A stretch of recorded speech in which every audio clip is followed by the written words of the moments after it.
Nós estamos tomando a tônica de que estamos num ano de recuperação, entendendo que algumas áreas da nossa vida, algumas áreas da sociedade foram atingidas e que, inevitavelmente, muitos necessitam recomeçar, seja numa questão material, emocional ou espiritual. E eu acho que uma boa lição de recomeço de alguém que basicamente teve que começar do zero foi uma lição nos dada por Noé. Alguém que precisa reconstruir a vida, reestruturar a sua história, dar sequência a um legado, depois de um caos, depois de Deus praticamente ter zerado, basicamente tudo. Então eu preciso que você abra a sua Bíblia em Gênesis, no capítulo 8, no verso 6. Deixa eu ver se dá para colocar no telão, que aí todos ficam com uma tradução só. Gênesis 8, verso 6. Eu vou ler até o verso 12. E aconteceu que, ao cabo de 40 dias, abriu Noé a janela da arca que tinha feito, e soltou um corvo, que saiu indo e voltando, até que as águas se secaram de sobre a terra. Depois, soltou uma pomba, a ver se as águas tinham minguado de sobre a face da terra.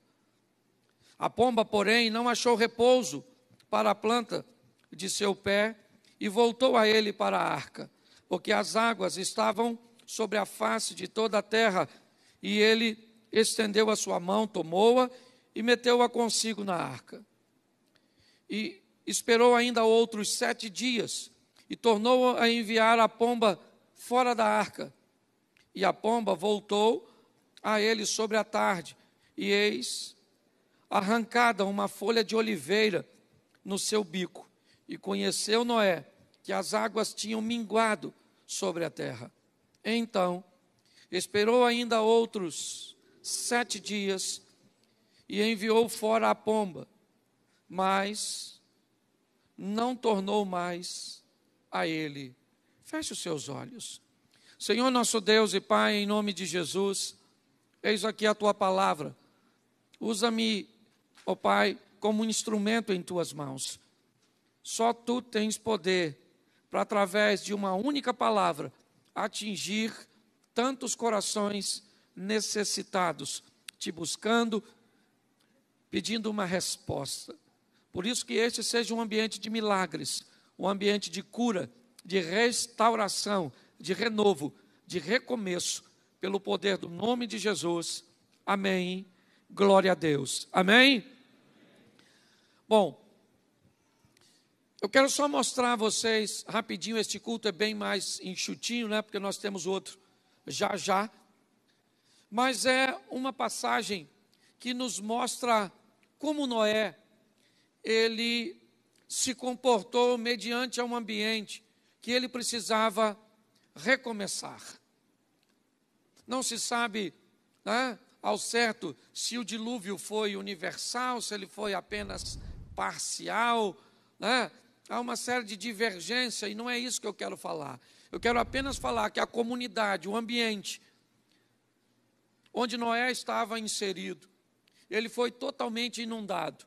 O que salvou Noé foi uma arca, cuja qual nem a porta dela ele pôde fechar, apesar de construí-la. O texto diz que Deus fechou a porta e depois abriu.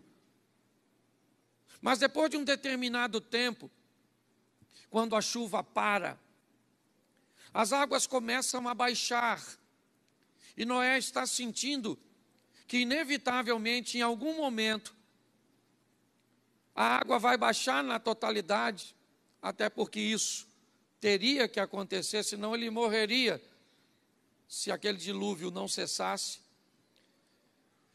Ele vai fazer algo muito precioso, para alguém que deseja dar uma retomada na sua vida, estabelecer um recomeço. Noé começa a tentar medir, descobrir, avaliar, analisar o que está acontecendo lá fora. Ele começa a soltar alguns pássaros, porque o propósito de Noé é fazer uma avaliação. O que é que está acontecendo lá fora? As águas estão baixando. O texto diz que ele solta um corvo que retorna, ele solta uma pomba que retorna, ele solta outra pomba que agora retorna, trazendo no bico, certo, um ramo de oliveira. E quando ele solta essa pomba, ou uma pomba, 7 dias depois, ela não retorna mais. O que Noé está fazendo, ele está avaliando o que está acontecendo fora da arca. Se nós queremos obter sucesso na nossa retomada de vida, no recomeço da nossa história, independente do caos que tenha acontecido, do dilúvio, da enxurrada, da tempestade, da crise, do que você queira chamar, que acabou destruindo tudo, inevitavelmente você vai precisar fazer uma leitura. E muitas vezes do que está acontecendo dentro de você. Como é o caso do capitão do navio da história de Jonas. Que ele tinha um problema e o problema não estava lá fora. A tempestade era externa, mas o problema era interno. Muitas pessoas não têm sucesso no recomeço de sua história. Todas as vezes fracassam em uma tentativa após a outra, porque não tiveram o trabalho ou o cuidado de examinar e de fazer uma leitura do que está dentro, no meu comportamento, nas minhas emoções, naquilo que eu faço, como eu administro as coisas. Mas, às vezes, o problema não é aqui dentro. Às vezes o problema é externo. O que está acontecendo lá fora? Eu estou bem, mas o que está acontecendo no coração da minha esposa? O que está acontecendo no coração dos meus filhos? O que está acontecendo no ambiente religioso externo? O que está acontecendo no ambiente econômico? Que tipo de mudanças?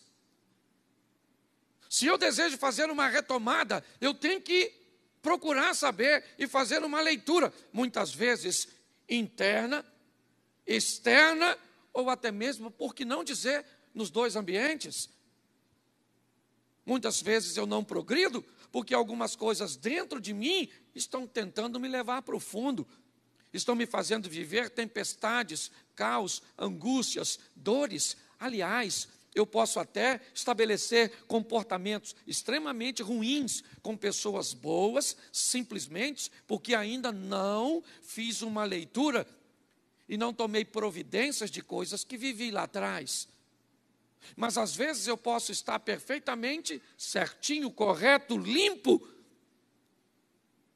mas às vezes eu tenho que parar para dar uma olhada em como está o ambiente ao meu redor.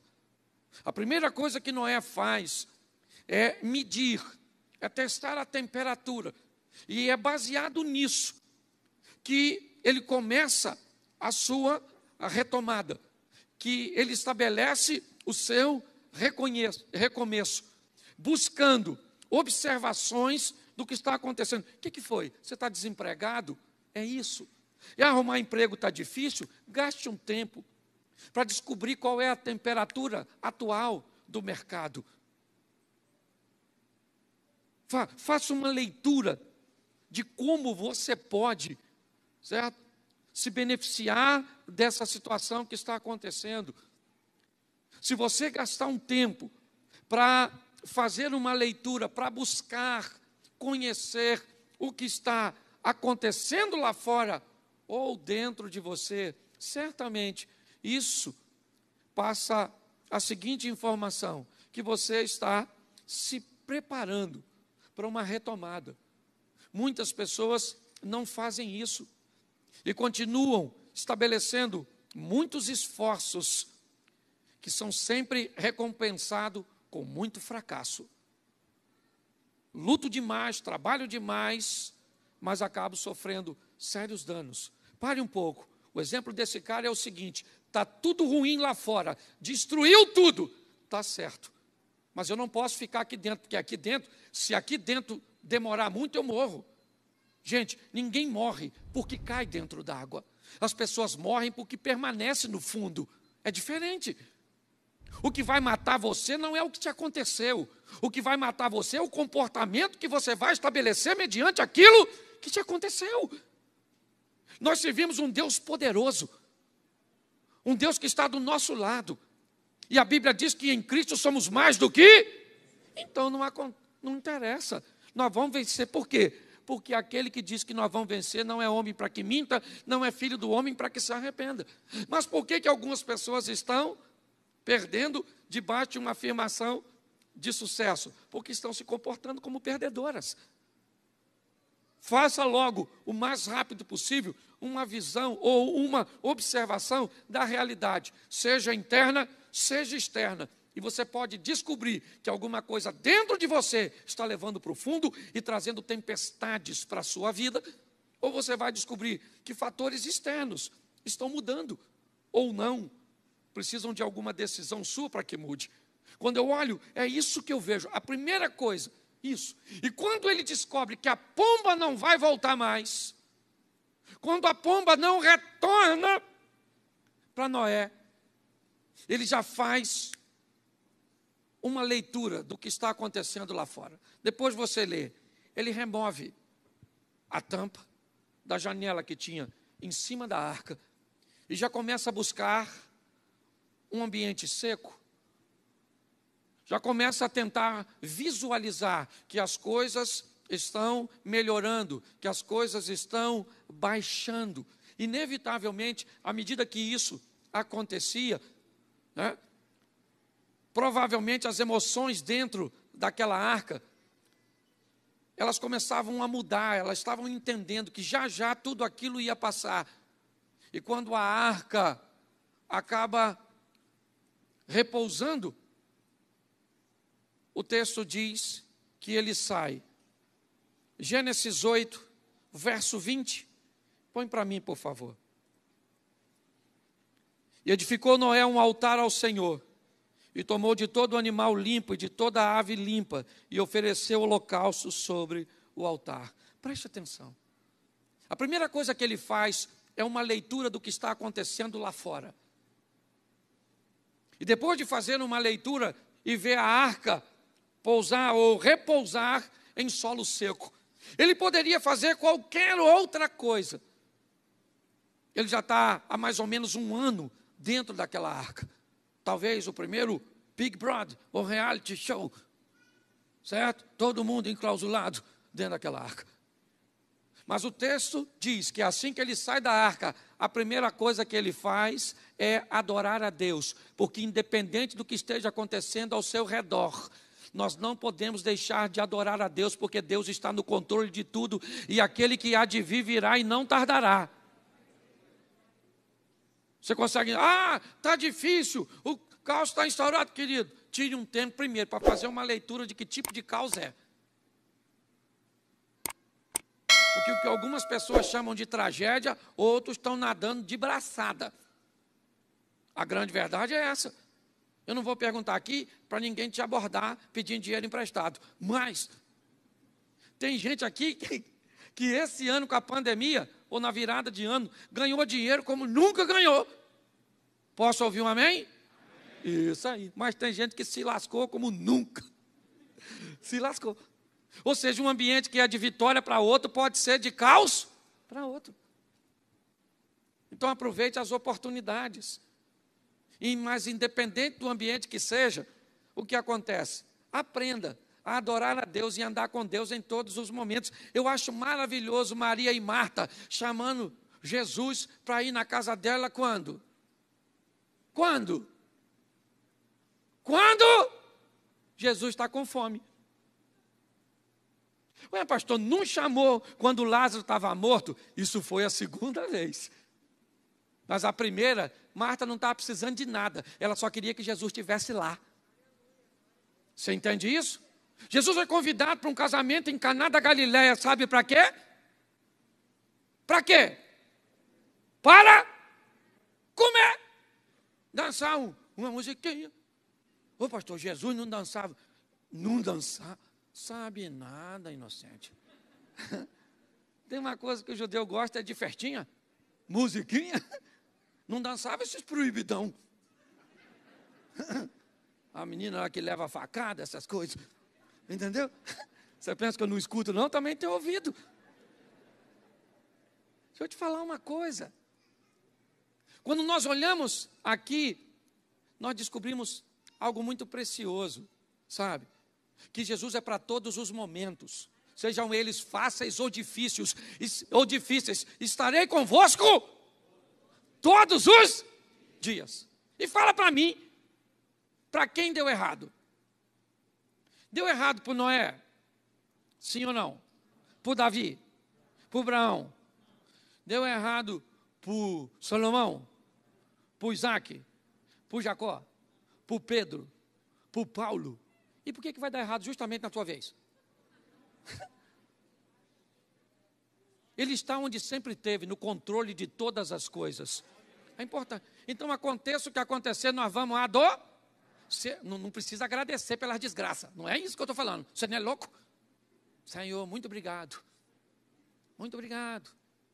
Por meu marido ter morrido, por minha esposa ter morrido. O Senhor levou minha mãe, perdi o emprego. Nossa, que beleza, bati com o carro. Nossa, muito obrigado. Você é louco? Eu não estou falando para você agradecer. Eu estou dizendo para você dizer, Senhor, igual Davi, o filho dele morreu. Sim ou não? Sim ou não? Ele toma um banho, troca de roupa, entra na casa do Senhor e adora. Ele foi lá dizer, Senhor, muito obrigado que o Senhor levou o meu filho. Não, ele foi lá dizer, Senhor, meu filho está morto. O Senhor levou meu filho, mas o Senhor ainda é meu Deus. Aconteça o que acontecer, eu ainda estou contigo. Se você quer retomar a sua vida, não abandona Deus não, meu filho. Quer ficar, porque tem gente assim que fica meio revoltado. Faz tudo errado e bota a culpa em Deus. Também. O senhor vai ver, eu vou sumir dessa igreja. Quero mais saber de pastor, quero saber mais de nada. Eu vou para o inferno, o senhor vai ver só. Tem gente assim. Então, cuidado, meu filho. Continua com Deus, adorando. Que você vai ver se as coisas não vão mudar. Você só tem que descobrir quando uma coisa dá errado. O principal suspeito é você mesmo. É que a gente tem o hábito de botar a culpa em quem? Nos outros. Mas a arca repousou, sim ou não? Sim ou não? Isso. E o que ele vai fazer agora? Terceiro, que eu acho que vale a pena nós observarmos. Verso 19, volta um só. Aí. Todo animal, todo réptil, toda ave, tudo que se move sobre a terra, conforme as suas famílias, saiu para fora da... Preste atenção. Sabe uma lição que eu quero aprender e compartilhar com vocês? Nós temos que entender que às vezes o tempo da arca acabou. Está na hora de ir para a próxima fase. Ele poderia ficar perto da arca, sim ou não? Será que um outro dilúvio não viria novamente? A arca é num local espaçoso, seguro. Vai que chove de novo. Vou ficar pertinho. Você quer retomar a sua vida? Descubra quando um ciclo fechou. Aliás, esse é uma das coisas magníficas do bambu. Sabe bambu? Bambu é uma gramínea, na verdade. Né? Quem aqui já viu um bambuzal? Quem aqui nunca viu um bambuzal? Levante a mão. Tem um garotinho ali, tem outro aqui. Vocês moram onde? Nova York? Estou brincando, viu? Valeu, obrigado por ter participado. Você já viu que o bambu, ele é assim, o bambu tem um nó. Tem ou não tem? Você sabe o que aconteceria com o bambu se ele não tivesse nó? Quando o vento batesse nele, ele ia rachar de alto a baixo. Mas ele tem um nó. E quanto mais perto da base, os intervalos dos nós são menores. E conforme o bambu vai crescendo, os intervalos dos nós vão aumentando. E tem até uns que faz pipa, que chega a quase 1 metro de um nó para o outro. O que é um nó no bambu? É um ciclo que se fechou para outro começar. Pastor, o que você está querendo dizer? Você quer retomar a tua vida? Fecha a tampa desse caixão. Ah, pastor, 1945. Sabe, briguei com ele. Meu casamento nunca mais foi o mesmo. Querida, a guerra acabou. Te avisaram? Está na hora de fechar esse ciclo, sabe? O ambiente era legal, era bom, as coisas estavam andando tudo certo, mas mudou, as coisas mudaram. Às vezes ela muda para melhor, mas às vezes muda para pior. E se mudar para melhor, uma hora vai terminar. E se mudar para pior, uma hora também termina. Nós temos que entender isso. Isso é maturidade. Sabe, um nó perto do outro é sempre na base, por quê? Porque o bambu, ele, apesar de ter uma questão estrutural, é verdade, mas simplesmente uma aplicação aqui, é porque a maturidade era pouca. À medida que ele vai crescendo, o intervalo entre um nó e o outro, ele vai aumentando. Os ciclos, mas uma hora ele tem que fechar, sabe? Nós temos que aprender isso, para irmos para a próxima fase da vida. A arca foi boa, foi maravilhosa, nos salvou do dilúvio, mas acabou, ela não serve mais. Deixa eu falar uma coisa para você que tem muita gente que fica chateada comigo. Tem gente que só fez parte da sua vida numa fase, mas não pode ir para a próxima com você. Você está entendendo? Não dá para ir. Por quê? Porque ela é ruim? Não. É porque ela não vai conseguir navegar no seu nível. Então chega a hora de ir embora. Se você se prender, já era, querido. Tem funcionário que te leva para baixo, tem relacionamento que te leva para baixo, tem emprego que te leva para baixo. Eu vou falar para você, eu recebi uma visita lá no sítio essa semana, de um rapaz que trabalhou comigo numa empresa que eu trabalhei 14 anos. E um dos diretores da empresa, não posso falar o nome dele que não tem, o nome dele é Marcelo. Um dia ele entrou no ambiente que eu trabalhava. E eu estava num setor que não tinha nada para fazer. É triste falar isso, não é? Mas pensa, não tinha nada. E o que eu fazia? Nada. Mas pensa num cara que costumou não fazer. Eu costumei tanto não fazer nada, Washington, que quando mandava eu fazer alguma coisa, eu ficava aborrecido. Já viu aquele filho seu que não faz nada em casa e quando você pede para ele fazer alguma coisa, ele fala depois? E aí você pergunta, depois de quê, infeliz? Me fala de quê que eu autorizo. Olha só. E um dia aquele moço chegou lá, olhou o que eu estava fazendo e o que eu estava fazendo. Conclusão. Mandou eu embora. Ou me mandou para ficar mais certinho. Eu fui embora de qualquer jeito. Se ele mandou, como queiram, de trás para frente, de frente para trás.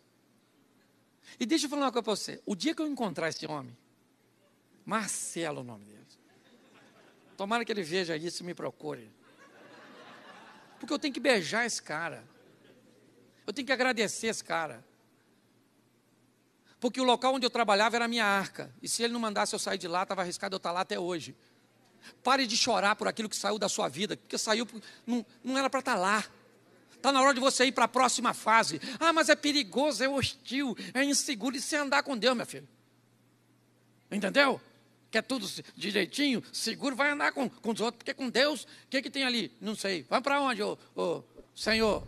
Ô, Abraão, vamos para o lugar aí que eu vou te mostrar. Pô, mas não dá para falar antes? Não dá, Abraão. Hã? Ou vai ou fica. Certo? Você quer segurança demais? Vai estar ruim de andar com Deus. Porque com Deus é pela fé. Quando nós olhamos isso, o que vemos? O tempo da arca passou. Diga para você meio assim mesmo. O tempo da arca passou. Isso. Está na hora de sair. Deixa a arca para trás. Deixa aquilo que te machucou, que te feriu. Deixa essas pessoas problemáticas. Ou que nem é problemático, mas não é para ir para a próxima fase. Tem mais ou menos 14, eu acho que tem 15 anos que eu saí daquela empresa. E louvado seja Deus. Meu Deus, chorei tanto quando saí. Pensa. Fui para casa de um amigo meu, Nilo. Sentei, chorei. E agora o que vai ser da minha vida? Oh, meu Deus, meus filhos nasceram ali. Me casei ali. Oh, meu Deus. Agora eu olho e digo, Senhor, se o Senhor tivesse me deixado lá, não sei o que seria de mim. Pare de chorar, querido. O ciclo fechou. Está na hora de você ir para a próxima fase. E é uma fase de bênção, de vitória extraordinária. Você está entendendo? É isso aí. É isso que esse camarada faz. A arca ficou para trás e agora ele vai embora. Volta para o 20.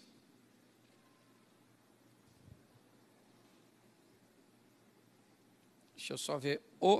É 9:20, aí está no 8. Capítulo 9, verso 20. Começou Noé a ser, e plantou uma, verso 21, e bebeu, e descobriu-se no meio de sua, olhe para mim aqui, eu acho extraordinário.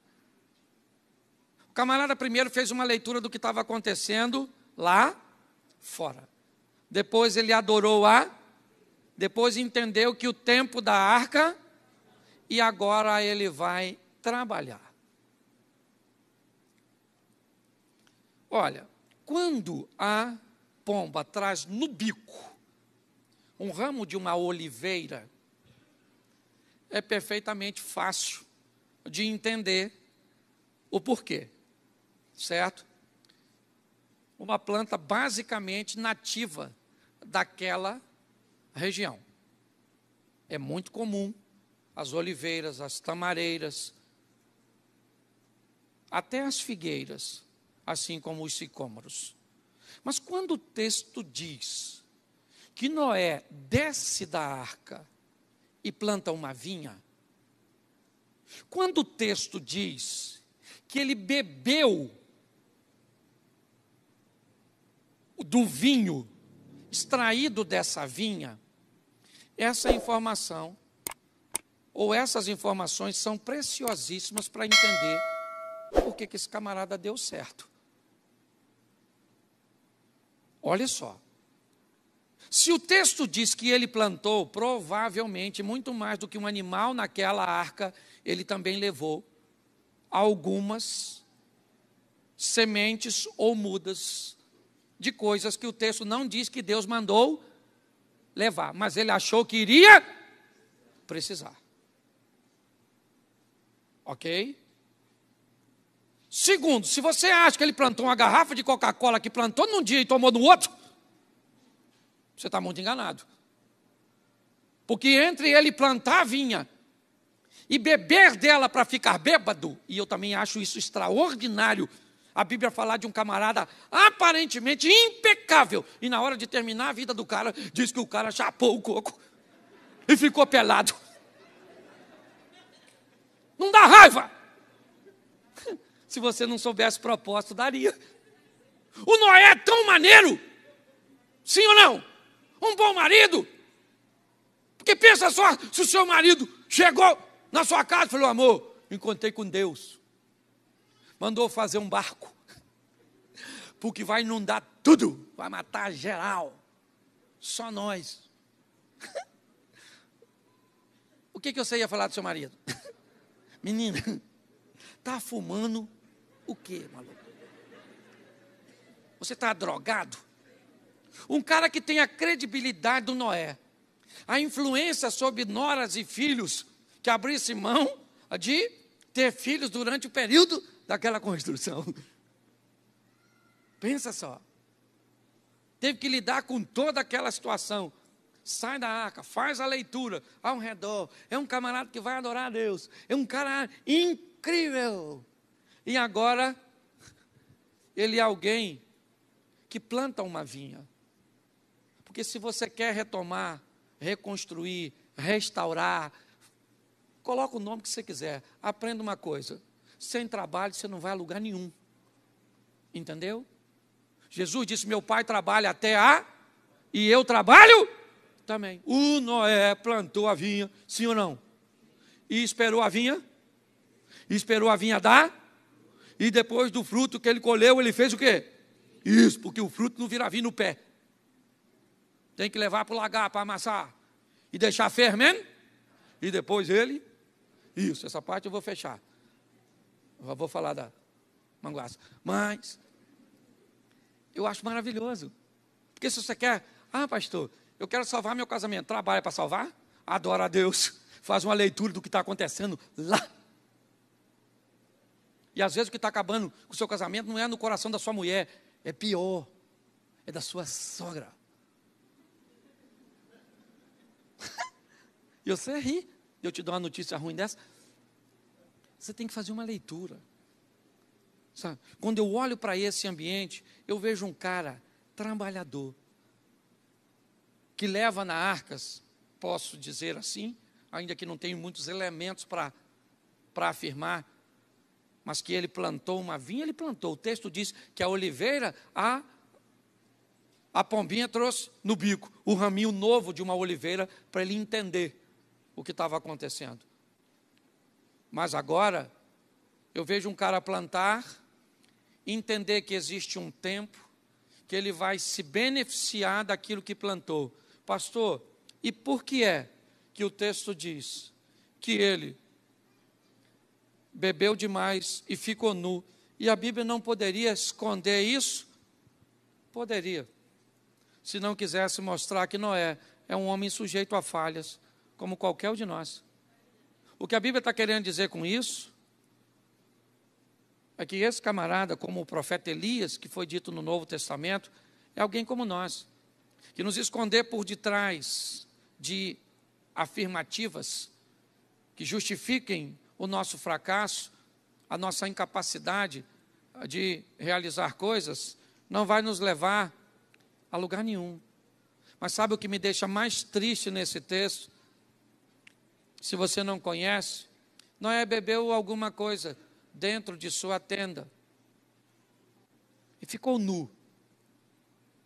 E um de seus filhos, ao entrar na tenda, viu seu pai nu. E foi lá fora e contou para seus 2 irmãos. Eu fico me perguntando, gente, quantas vezes Noé não viu seu filho Cã nu? E nunca foi lá fora contar para ninguém nada da nudez ou da nudez de seu filho. E bastou o filho ver uma vez a nudez do pai, que foi lá fora e contou para todo mundo. Esse é um tesouro que precisamos aprender. Quando Deus fez o homem e a mulher, os fez nu. E não apenas nu fisicamente, mas nu emocionalmente. Podendo abrir seu coração, falar de seus medos, de suas tempestades, de suas crises, de seus problemas. Poder dizer para a mulher, eu te amo, sem achar que ao dizer uma frase como essa, a está empoderando para que ele exerça domínio. Dizer para um filho, eu tenho orgulho de você, eu me orgulho do que você faz. Nós temos muitas dificuldades, às vezes, de dizer o que queremos. E hoje, infelizmente, para mim, o pecado, ele só entra no mundo porque Eva começou a se vestir.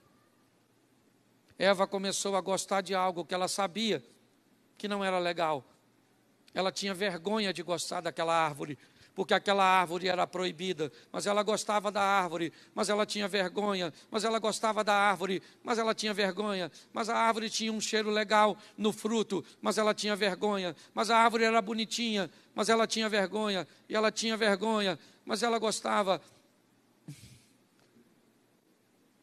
E ela não tinha com quem falar de que gostava de algo que não devia gostar, inevitavelmente, lutando sozinha por algo que ela sabia que não deveria desejar, ela acabou caindo.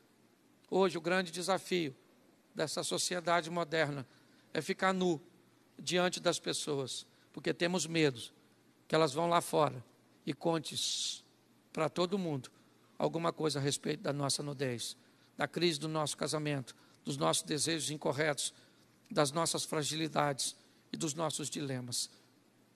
Eu digo para você, sem sombra de dúvida, a parte mais importante do corpo humano ainda continua sendo um ombro. A coisa mais difícil é achar um ombro onde a gente possa dobrar a cabeça e dizer: muito obrigado por me deixar repousar aqui. Você quer ser um vencedor? Aprenda a vencer essas fases da vida. Aprenda a fazer uma leitura daquilo que acontece ao seu redor. Aprenda a não deixar de adorar, independente do que aconteça. Aprenda a entender que o tempo do ciclo anterior, ele terminou, está na hora de ir para o próximo, com muito trabalho, é verdade, e achando pessoas saudáveis para estar perto de você. Fique de pé neste momento. Quando você sair após a oração, por favor, saia pela porta dos fundos, ok? Nós vamos ter um outro culto iniciando aqui, já já. Feche seus olhos, feche seus olhos. Nós temos uma salinha ali, ó. Primeira salinha. Você pode dar a volta por lá. Que sala é aquela, pastor? É também a sala da conversão. É a sala daquelas pessoas que querem caminhar conosco. Daquelas pessoas que querem dizer: pastor, eu quero fazer uma experiência aqui com vocês. Já estou caminhando aqui um tempo, eu vim aqui pela primeira vez e fui tocado pelo Espírito Santo. Vai ter gente ali para te receber, para orar por você. Em nome de Jesus, pastor, eu não estou nem querendo aceitar Jesus agora não. Não queria receber uma oração. Vai ter gente lá para orar por você. Só preciso que você saia pelos fundos e dê a volta. A primeira, tem umas cadeirinhas vermelhas ali, você vai ver um casal ou dois casais ali para orar por você. Feche seus olhos. Pai, muito obrigado por no primeiro dia da semana estarmos levando uma palavra tão encorajadora para o nosso coração. Que possamos, ó Deus, dar os passos de Noé para vermos o recomeço fazer parte da nossa história. E agora, de uma forma assertiva, abençoa, ó Deus, a tua igreja. Estamos diante de um ano de recomeço, e esse será o melhor ano de nossa vida, de nossa casa, de nossa família, de nossos negócios, de nossa caminhada cristã. Que não venhamos desfalecer no caminho, que estejamos sempre debaixo da nuvem e da coluna de fogo, onde mesmo no deserto encontraremos ambiente de refrigério. Leva o teu povo, guardado por tuas boas mãos poderosas.